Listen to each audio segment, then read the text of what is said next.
तकेरो अपनी daily routine के हिसाब से ऑफिस से घर आता है, लेकिन रोज की यही जिंदगी, ऑफिस का काम और वही बोरिंग रूटीन उसे जरा भी खुश नहीं करती। तकेरू मन ही मन गॉड को कोसते हुए सोचता है, मैं इस जिंदगी से बिल्कुल भी खुश नहीं हूँ। रोज वही डेस्क जॉब और फिर घर आना जाना।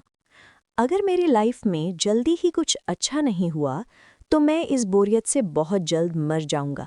तकेरू अपने मन में ये सब सोच रहा था, तभी अचानक उसके सामने एक रोशनी जलती है और वो उसी जगह से टेलीपोर्ट होकर गॉड वर्ल्ड में पहुंच जाता है। वहां वो देखता है कि उसके सामने एक गॉड बैठा हुआ है जो उसे गौर से देखते हुए पूछता है, तुम कौन हो? जिसके जवाब में गॉड कहता है, मैं वही हूँ जो पूरे सोलर सिस्टम को ऊपर से देखता है। ये बात सुनकर तकेरू कुछ समझ ही नहीं पाता और गॉड का जवाब सुनने के लिए भी वो ज्यादा तैयार नहीं रहता। तकेरू उससे पूछता है, क्या तुम एलियन हो? ये सुनकर गॉड थोड़ा हक्का बक्का हो जाता है। फिर गॉड तकेरू से कहता है, तुम मुझे गॉड भी कह सकते हो, एलियन से तो ये बेहतर ही है। गॉड इन सब फालतू बातों को साइड में रखते हुए अपने हाथों में एक प्लैनेट को सामने करता है और कहता है, ये मरियाना वर्ल्ड है जहां पर तुम्हें जाना है। ये देखकर तकेरू कहता है, नहीं, मुझे छोड़ दो, मैं अपने पुराने वर्ल्ड में ही ठीक था। एक काम करो, मुझे वहीं वापस भेज दो। तकेरू का ये जवाब सुनने के बाद गॉड कहता है, इसके लिए अब बहुत देर हो चुकी है, तुम मर चुके हो। असल में अगर तुम इस वर्ल्ड में नहीं जाओगे तो तुम्हारी सोल पूरी तरह से नष्ट हो जाएगी। ये सुनकर टकेरू गॉड से कहता है, इतनी बड़ी बात तुम इतनी कैजुअली कैसे बोल सकते हो? गॉड कहता है, वो सब छोड़ो, मैं तुम्हें इस प्लैनेट पर खाली हाथ नहीं भेजने वाला। गॉड आगे कहता है, मैं तुम्हें ज़रूर कुछ न कुछ दूंगा ताकि तुम उस वर्ल्ड में जाकर सर्वाइव कर सको। तो ये ग्रेट मैजिकल पावर कैसी रहेगी? और इसके साथ साथ तुम्हें और क्या क्या चाहिए मुझे बताओ। तकेरू ये सुनकर थोड़ा सा एक्साइटेड हो जाता है और अपने मन में वही थरकी वाला इमेजिनेशन करने लगता है। चारों तरफ लड़कियां। ये सोचते ही तकेरू गॉड से कहता है, मुझे एक क्यूट सा पार्टनर चाहिए। गॉड ये सुनकर बिना ज्यादा सोचे उसकी बात मान लेता है और कहता है, ठीक है, ये भी पूरा कर दिया। गॉड आगे कहता है, दूसरे वर्ल्ड में जाने के बाद सिर्फ यूं ही नहीं रह सकते, कुछ न कुछ काम तो करना पड़ेगा। इसलिए तुम्हारे अंदर मैं एक स्काउटिंग स्किल भी ऐड कर देता हूँ जिससे तुम सामान ढूंढ सको और उसे पैसों के बदले बेच सको, और सामान रखने के लिए एक स्पेस बैग भी दे देता हूँ। इतना सब देने के बाद गॉड कुछ और कहने के लिए पीछे घूमता ही है कि देखता है तकेरू की लिमिट इस वर्ल्ड के लिए पूरी हो चुकी है और अब उसे दूसरे वर्ल्ड में भेजा जाने वाला है। तभी अचानक गॉड कहता है, अच्छा, तुम्हारा पार्टनर भी रहेगा। ये सुनते ही टकेरू के मन में एक अजीब सी बैड फीलिंग आ जाती है और वो जोर से गॉड से कहता है, एक बार बता दो मेरा पार्टनर कैसा होगा। लेकिन गॉड एकदम कैजुअल जवाब देता है, तुम उस वर्ल्ड में जाओ, खुद ही पता चल जाएगा। इसी बीच गॉड एक बहुत ही इंपॉर्टेंट बात कहना भूल जाता है। जब टकेरू पहली बार गॉड वर्ल्ड में आता है और जब गॉड अपने हाथों में मरियाना वर्ल्ड को सामने करता है, तभी वो कहता है, जब भी मैं इस वर्ल्ड में कुछ डेवलप करना चाहता हूँ उसी समय ये वर्ल्ड हर बार कोलैप्स हो जाता है। इसीलिए तुम ही वो बीड हो जो इस वर्ल्ड में जाकर इसे अपने तरीके से बदलोगे। इसी वजह से टकेरू को गॉड वर्ल्ड में बुलाया गया था। उसके बाद सीन चेंज होकर हमें दिखाया जाता है टकेरू को, जो दूसरे वर्ल्ड के अंदर आ चुका होता है। वो एक पेड़ के नीचे बैठा हुआ होता है, धीरे धीरे अपनी आंखें खोलता है और सामने एक बहुत ही सुंदर नज़ारा देखता है। टकेरू अपने मन में सोचता है, ये सुंदर नज़ारा देखने में तो अच्छा लग रहा है, लेकिन मुझे जल्दी से जल्दी किसी गांव को ढूंढना पड़ेगा। ये सोचकर वो अपनी जगह से उठ जाता है। उसके हाथ में एक लकड़ी का डंडा होता है और ये डंडा कोई नॉर्मल डंडा नहीं है। एक बात अपने दिमाग में बैठा लो, इस डंडे के बारे में दूसरे एपिसोड में रिवील होगा, इसलिए अभी इसके बारे में मैं कुछ नहीं बोलूँगा। थोड़ी देर ढूंढने के बाद टकेरू को एक गांव मिल भी जाता है, लेकिन वो अभी गांव के अंदर नहीं जा सकता क्योंकि उसके पास पैसे ही नहीं हैं। इसलिए वो सोचने लगता है पैसे कैसे ऑन किए जाएं। तभी अचानक उसके दिमाग में आता है कि गॉड ने उससे कहा था कि पैसे कमाने के लिए उसके पास स्काउटिंग स्किल होगी जिससे वो सामान ढूंढकर उसे बेच सकता है। ये सोचकर वो वापस जंगल के अंदर जाता है और जोर से चिल्लाकर कहता है, स्काउटिंग मैजिक। लेकिन यहाँ टकेरू का पूरा पोपट बन जाता है, कुछ भी नहीं होता। ये देखकर टकेरू एम्बैरस होकर नीचे बैठ जाता है और कहता है, मैं कहाँ गलती कर रहा हूँ? क्या मुझे ऐसे बोलना चाहिए, स्काउटिंग, लुकिंग या फिर सर्च? जैसे ही वो सर्च बोलता है, अचानक हर एक मटेरियल का एक एक सिंबल उसके सामने आ जाता है। ये देखकर टकेरू बहुत ज़्यादा खुश हो जाता है और कहता है, शायद किसी स्पेसिफिक नाम को बोलने के बाद ही मैजिक काम करता है। फिर वो एक फूल के पास जाता है और सोचता है, डिटेल निकालने के लिए क्या बोलना पड़ेगा। काफ़ी सोचने के बाद वो एक शब्द पर रुक जाता है और कहता है, स्कैन। जैसे ही वो स्कैन बोलता है, उस फूल की पूरी जानकारी उसके सामने आ जाती है। लेकिन हमें वो जानकारी नहीं देखनी है, हमें तो बस एनिमे का मजा लेना है भाई। अगर आप लोगों को जानना है तो आप लोग ट्रांसलेट करके पढ़ सकते हो। उस फूल का रैंक होता है बी रैंक। इसके बाद टकेरू थोड़ी ही देर में बहुत सारा मटेरियल इकट्ठा कर लेता है जो ज़्यादातर लो रैंक का होता है। तभी उसकी नज़र एक पत्थर पर जाती है। वो सफ़ेद पत्थर को अपने हाथ में उठाकर कहता है, ये पत्थर काफ़ी अच्छा लग रहा है, मुझे लग रहा है कि ये हाई रैंक का हो सकता है। वो उसे स्कैन करके जानकारी देखने की कोशिश करता है और तभी उसे ज़ोर का झटका लगता है, क्योंकि वो पत्थर नहीं होता, वो होता है तट्टी। जी हाँ, हमारा हीरो हाथ में तट्टी लेके घूम रहा होता है। वो हैरान होकर कहता है, एक तट्टी को इतना ज़्यादा हाई रैंक क्यों है? क्योंकि उसे टट्ठारा था, इसलिए उसे थोड़ा बहुत कुछ समझ में आ जाता है, लेकिन मुझे समझ में नहीं आता, इसलिए मैं आपको वो बताने वाला नहीं हूँ। गोली मारो। इसके बाद वो सारे मटेरियल अपने बैग के अंदर डाल देता है और कहता है, मुझे नहीं पता इन सब का रेट कितना हाई मिलेगा, इसलिए अब मुझे गांव के अंदर जाना पड़ेगा।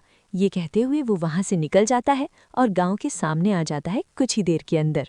तो ये बात बोलते ही टकेरू जंगल से बाहर निकल आता है। गांव की तरफ बढ़ते हुए वो गांव के गेट पर पहुंचता है, जहां एक आदमी खड़ा होता है जिसका नाम मार्लो होता है।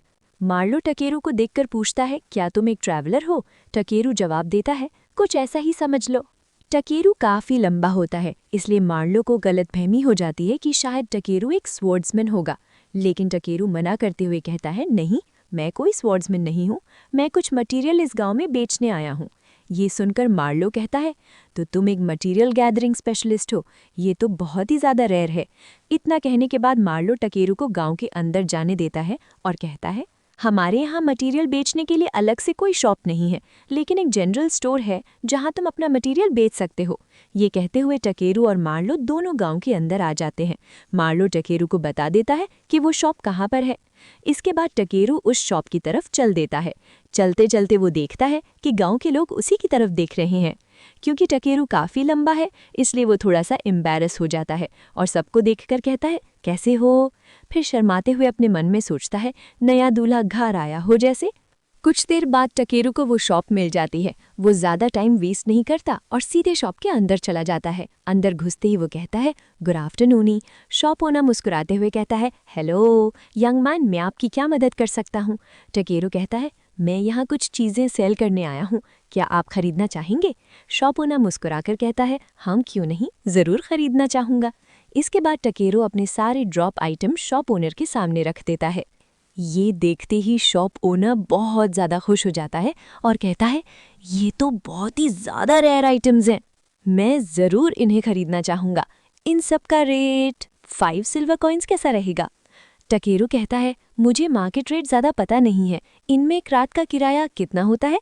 इसके बाद शॉप ओनर इस वर्ल्ड की करेंसी के बारे में समझाने लगता है। वो कहता है, 500 रे पर नाइट, और हाँ, एक सिल्वर कॉइन बराबर 1000 रे होता है। ये सुनकर टकेरू सोचता है, तो अगर इनमें एक रात 500 रे की है, तो इसका मतलब ये 5000 येन हुआ, तो ये पूप 50,000 का है। ये समझते ही टकेरू पूरी तरह से हैरान हो जाता है और सोच में डूब जाता है। जब शॉप ओनर देखता है कि टकेरू उसकी बातों पर ध्यान नहीं दे रहा, तो वो आवाज़ लगाता है, अरे तुम मेरी बात सुन भी रहे हो? टकेरू चौंक कर कहता है, ओह सॉरी, हाँ ये डील मुझे ठीक लगती है। शॉप ओनर खुश होकर कहता है, अच्छा फैसला, आपसे बिजनेस करके मुझे बहुत खुशी हुई यंग मैन। लेकिन तभी टकेरू देखता है कि शॉप ओनर उस पूप को अपने जिगर का टुकड़ा मानकर अपने गाल पर रगड़ रहा है। ये देखकर टकेरू मन में सोचता है, क्या इसे याद भी है, ये तो पूप है जो ये अपने गाल पर रगड़ रहा है। तभी शॉप ओनर और ज़्यादा एनर्जेटिक होकर कहता है, अगर तुम्हारे पास और वैल्यूएबल्स हों तो सब दिखाना। टकेरू अपने स्पेस बैग से जितने भी मटेरियल थे वो शॉप ओनर के सामने रख देता है। शॉप ओनर ये देखकर बहुत ज़्यादा हैरान हो जाता है और कहता है कि तुम्हारे पास इतना अच्छा कलेक्शन है तो तुम इसे इतनी बिछड़ी हुई जगह पर क्यों लेकर आए हो। शॉप ओनर की ये बात सुनकर तकेरू कहता है कि मैं इस एरिया में नया हूँ और मुझे ज़्यादा कुछ मालूम नहीं था। जैसे ही मुझे इस जगह के बारे में पता चला, मैं हर आइटम बेचने के लिए यहीं आ गया। तकेरू की बात सुनकर शॉप ओनर बहुत खुश हो जाता है और कहता है, बच्चे, मेरे पास तुम्हारे लिए एक अपॉर्चुनिटी है, क्या तुम लेना चाहोगे?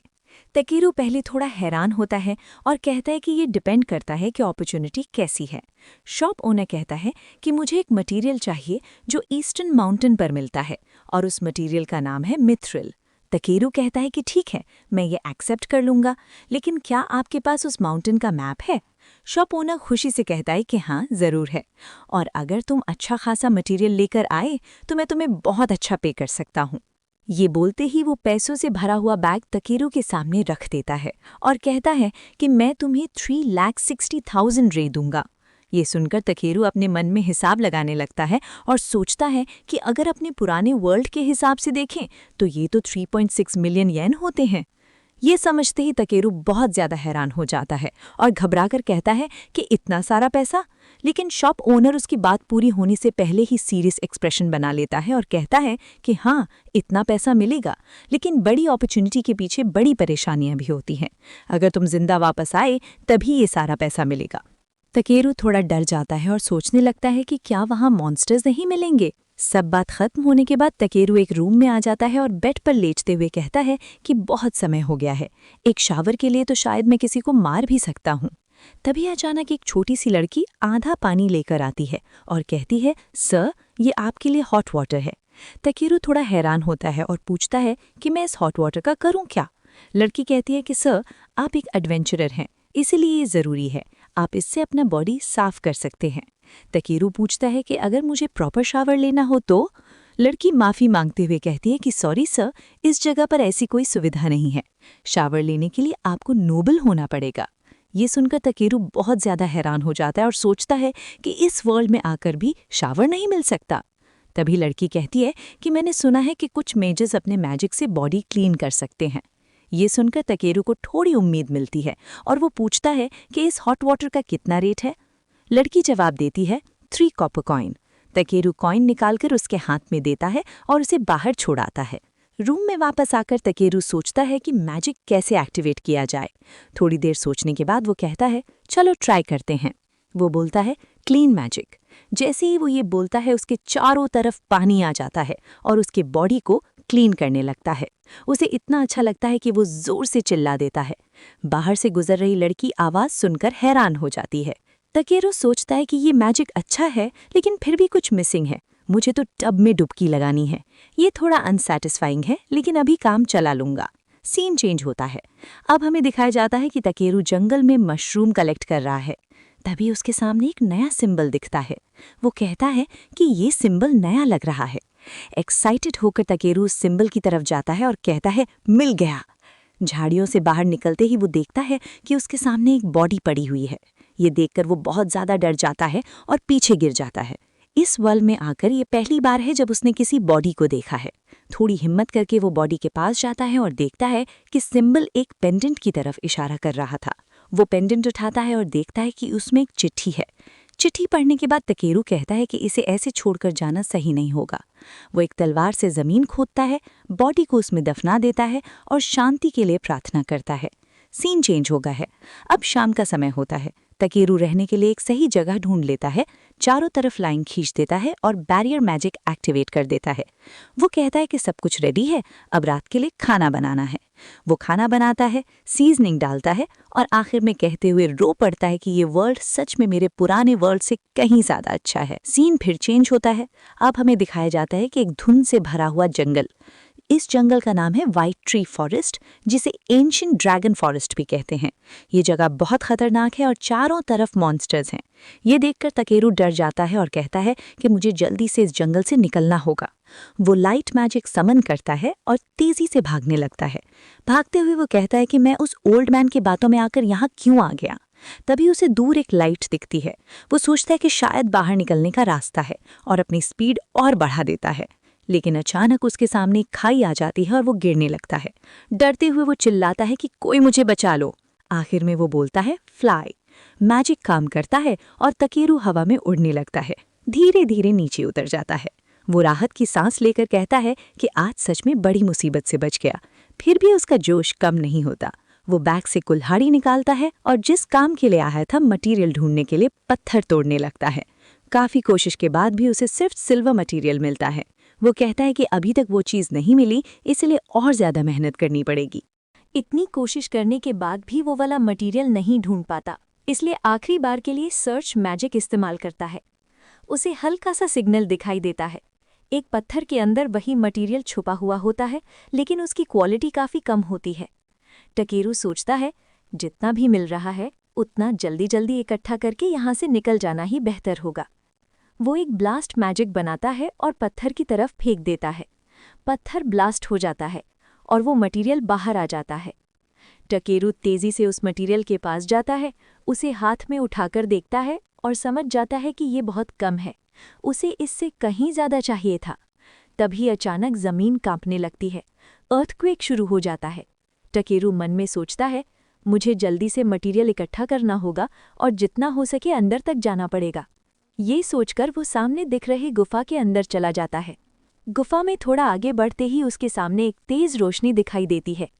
पहले तो उसे कुछ समझ नहीं आता, इसलिए वो उस रोशनी की तरफ बढ़ जाता है। वहां पहुंचकर देखता है कि सामने पूरा पानी से भरा हुआ एक तालाब है। वो जल्दी से नीचे उतरता है। हैरानी से कहता है इतना साफ पानी मैंने जिंदगी में कभी नहीं देखा। क्यूरियस होकर वो उस पानी को स्कैन करता है। रिजल्ट देखकर टकेरू चौंक जाता है। SS rank.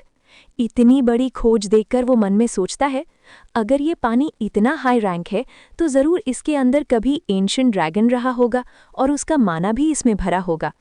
ये सोचते ही सोचते बगल से एक भारी आवाज़ गूंजती है, कौन है जो मेरे घर में घुसा है? टकेरू उस आवाज़ को साफ सुन नहीं पाता, लेकिन फिर भी सोचता है अब जब यहाँ तक आ ही गया हूँ तो थोड़ा पानी साथ ले जाना चाहिए। लिखा है कि ये पानी पीने लायक है, तो पहले टेस्ट करके देखता हूँ। वो हाथ से पानी उठाता है। अचानक पानी फटता है।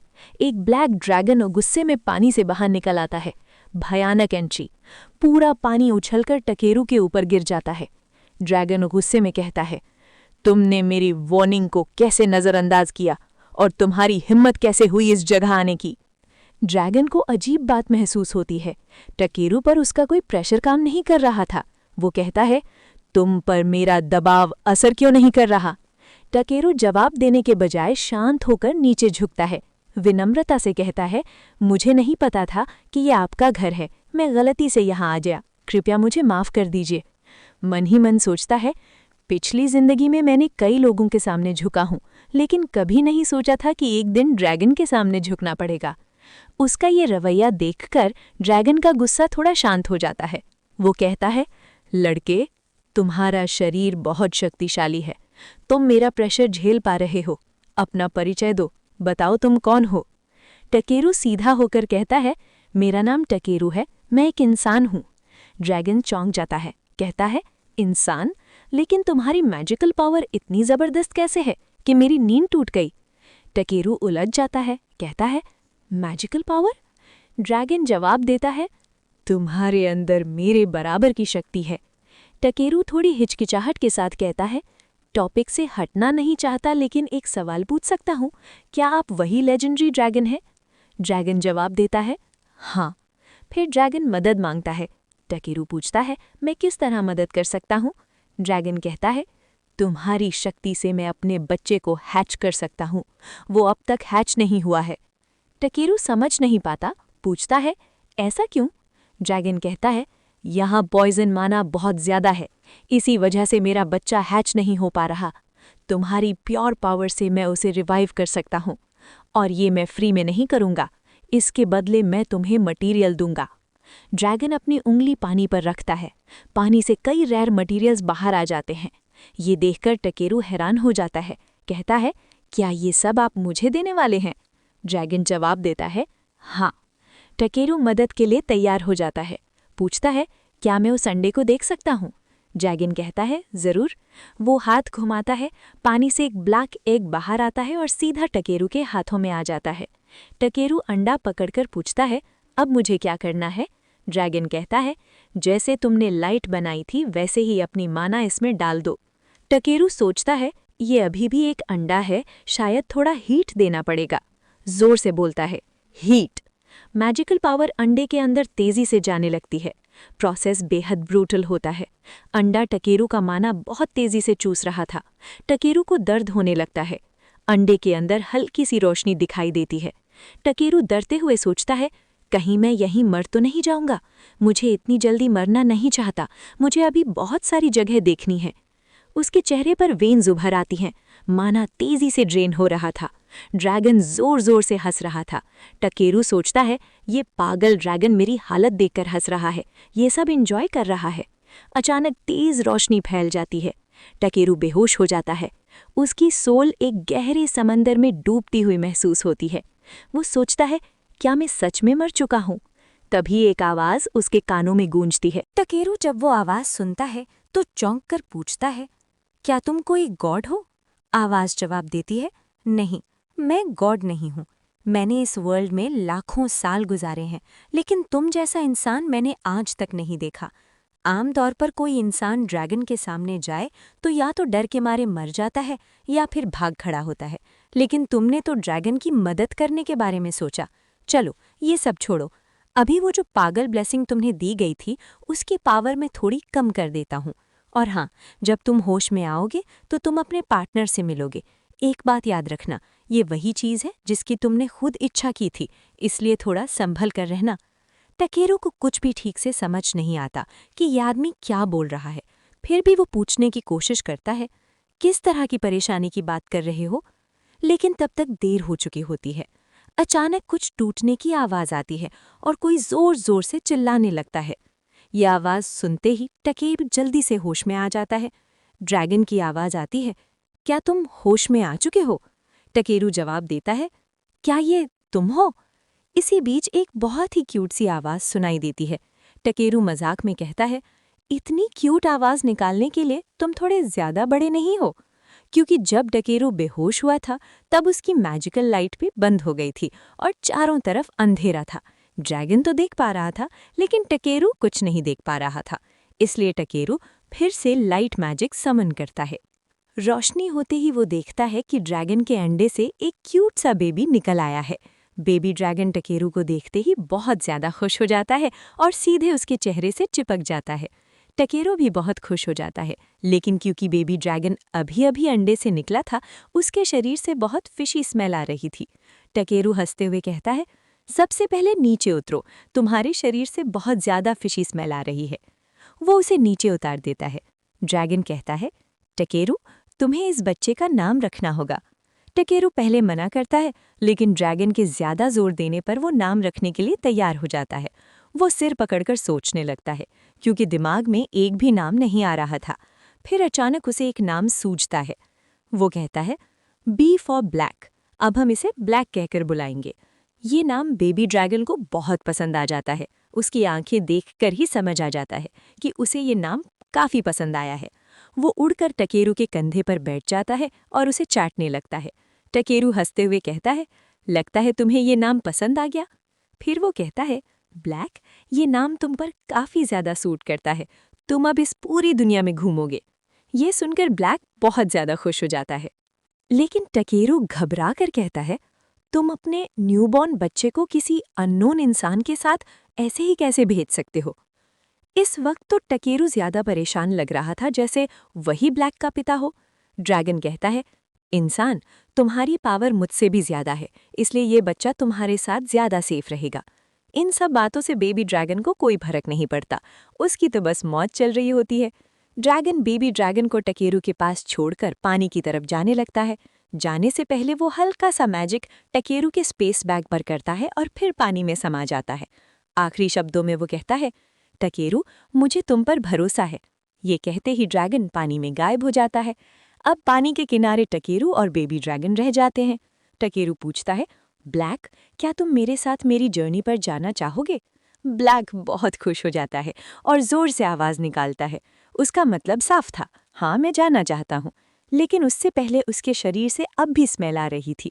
टकेरू हंसते हुए उस पर क्लीन मैजिक इस्तेमाल करता है। ग्रीन लाइट ब्लैक के चारों तरफ फैल जाती है और वो पूरी तरह क्लीन हो जाता है।